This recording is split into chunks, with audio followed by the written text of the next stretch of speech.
Super fast goods రైలును సుమారు గంటన్నర పాటు రైల్వే స్టేషన్లో రైళ్లను నిలిపివేసిన ఘటన హనుమకొండ జిల్లా కమలాపూర్ మండలంలోని ఉప్పల్ రైల్వే స్టేషన్లో చోటు చేసుకుంది. కాజీపేట నుంచి టెక్నికల్ బృందం చేరుకుని సిగ్నల్స్ వ్యవస్థను పునరుద్ధరిస్తున్నట్లు తెలుస్తుంది.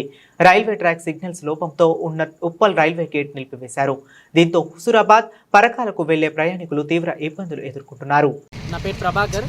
నేను హుజూరాబాద్ నుంచి పరకాల వెళ్ళే మార్గ మధ్యంలో ఉప్పల్లో రైల్వే గేట్ దగ్గర ఆగడం జరిగింది. గత గంటన్నర నుండి సిగ్నల్ ప్రాబ్లం వల్ల గేట్ ఓపెన్ కావడం లేదు. ప్రయాణికులు చాలా ఇబ్బంది పడుతున్నారు.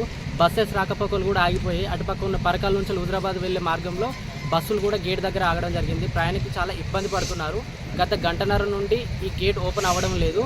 అధికారులు తక్షణమే చర్యలు తీసుకొని దీన్ని ప్రాబ్లంను రిజాల్వ్ చేయాలని కోరుతున్నాను. దీనికి తోడు గత 5 సంవత్సరాలుగా ఉప్పల్ టు పరకాల వెళ్ళే రైల్వే బ్రిడ్జి పనులు పెండింగ్లో ఉన్నాయి. దీన్ని కూడా అధికారులు తక్షణమే చర్యలు తీసుకొని ఈ బ్రిడ్జి కూడా పనులు కంప్లీట్ చేయాలని కోరుతున్నాము. ప్రయాణికులకు చాలా ఇబ్బంది పడుతున్నాం.